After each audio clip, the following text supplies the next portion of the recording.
Definitely blood క్యాన్సర్స్లో తెల్ల రక్త కణాలు పెరుగుతాయి, అందులో ఏం డౌట్ లేదు. కానీ పెరిగిన ప్రతి తెల్ల రక్త కణాలు క్యాన్సర్ కాదు. ఎందుకంటే ఇన్ఫెక్షన్స్లో కూడా తెల్ల రక్త కణాలు అనేవి పెరుగుతాయి. ఈవెన్ కొంతమంది పేషెంట్స్ ట్రీట్మెంట్స్లో, అంటే ఇప్పుడు స్టెరాయిడ్స్ కానీ అలా ట్రీట్మెంట్ తీసుకునే పేషెంట్స్లో కూడా తెల్ల రక్త కణాలు పెరుగుతాయి.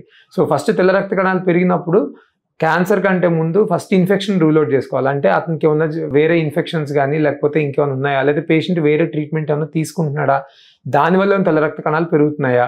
సెకండ్ థింగ్, తెల్ల రక్త కణాలు పెరిగినప్పుడు ఫస్ట్ మనం చేయించాల్సిన టెస్ట్ ఏంటంటే పెరిఫెరల్ స్మియర్. పెరిఫెరల్ స్మియర్ని టెస్ట్ చేయించాలి. పెరిఫెరల్ స్మియర్లో మనం ఎప్పుడైనా సరే క్యాన్సర్ కనుక ఉంటే పెరిఫెరల్ స్మియర్లో మనకి బ్లాస్ట్ అంటాం, అంటే సరిగ్గా మెచ్యూర్ అవ్వని WBC అనమాట. సో జనరల్గా బ్లాస్ట్ అనే వాటిని చూస్తాం, అవి క్యాన్సర్ సెల్స్.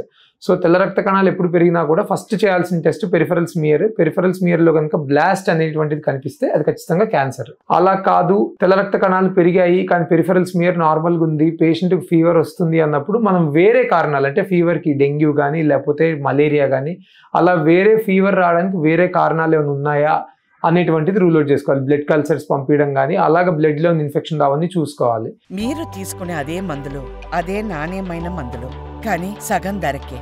అవును, మెడ్ ప్లస్ బ్రాండ్స్ పై 50 to 80% తగ్గింపు.